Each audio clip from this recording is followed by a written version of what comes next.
Ellen sat on the couch, playing back what just happened in mind. She can't believe how upset she got.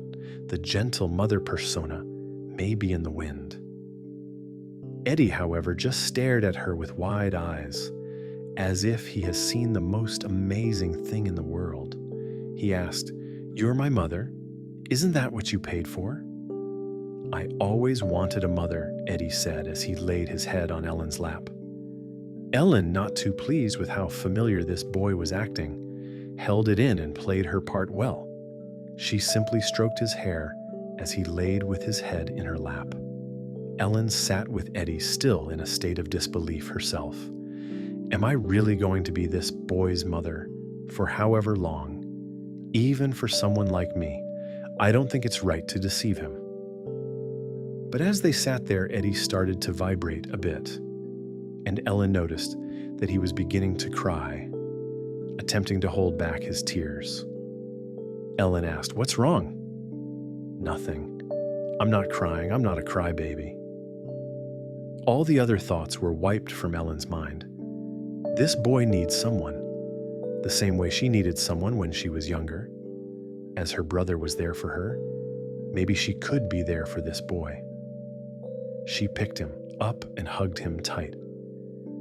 "It's okay to cry. That doesn't make you a crybaby.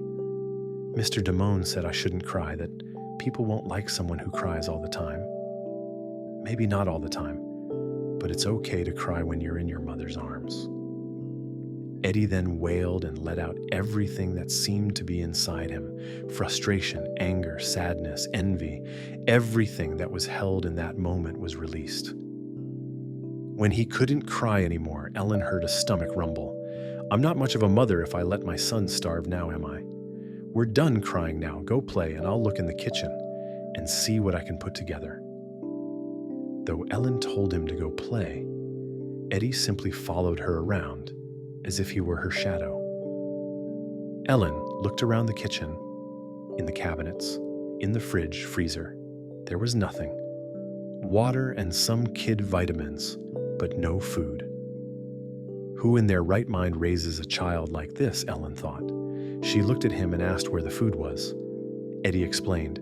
Mr. Damon was strict and didn't allow snacks or juice, saying it was detrimental to a young child's health to have such things. He would drink water, take vitamins, and the butler would order takeout for his meals, usually just consisting of some vegetables, meat, and grain. "Ha!" Ellen shouted, frightening him a bit. Eddie then reassured her, "But I always ate it and never once complained a swear." Ellen then let out an even bigger sigh. This apartment is already dreary enough. It looked like it was designed by a depressed Wall Street broker. You could at least have some color in your meals. Ellen pulled out the card she took from Mr. Damone. "What do you say?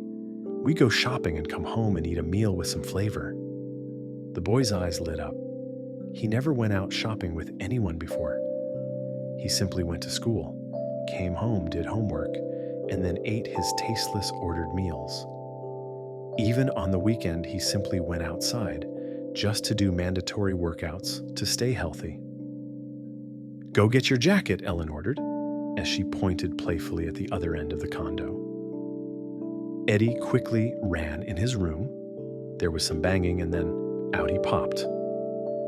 Ellen, with her hands on her cheek, quietly said, "What a bland jacket as well. Looks like we might need some clothes too, but that's another time. Shall we go?"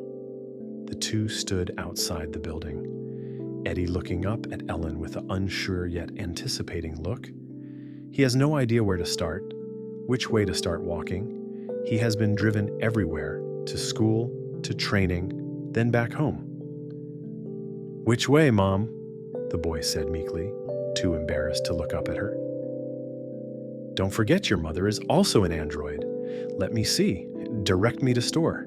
One of the upgrades that were implanted in Ellen as she went to her transition to become an android were augmented reality contact lenses, as well as an internal speaker that she can give verbal commands to.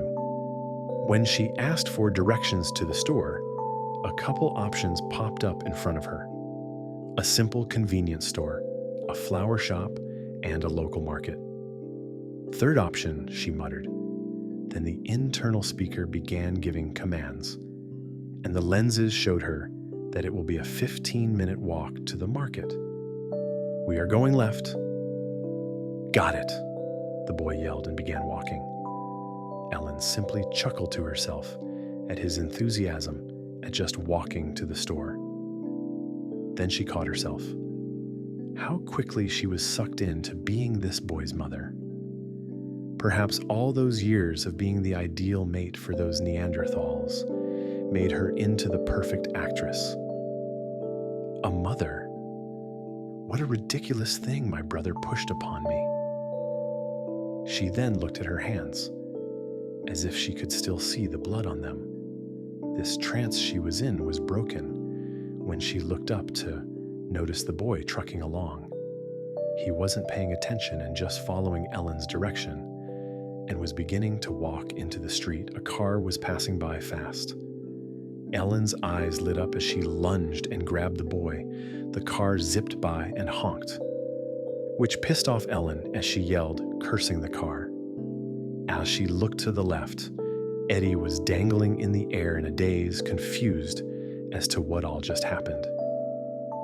Ellen just stared for a second as she was holding his right arm, suspending him in the air. She set Eddie down and explained, "You always look both ways before crossing the street. Only cross when there are no cars coming. Do you understand?" "Yes, Mom." "Okay, sorry for scaring you. Now let's continue our walk." Ellen held out her hand. Eddie just sat there and stared at her, and then her hand. "Come on, give me your hand." Eddie grabbed her hand tight and let out a little laugh. He had the brightest smile on his face. Ellen tried not to notice, but couldn't help herself, and began to smile as well. Once they reached the store, Eddie took notice of everything and began bouncing around like a puppy. Ellen raised her voice a bit. "Boy, come here, Eddie." A little shocked, cautiously walked over to Ellen. "Sorry," he said in such a sad tone, as if his favorite toy was taken away. Ellen put her hand on his head. "I'm not mad. It's okay to look. Just stay by me, okay?" "Okay, I will," the boy yelled. As they walked down the aisle, some noodles took the boy's attention. He grabbed them. How do you say that word? "Pappardelle," Ellen said so eloquently. "Pardelay."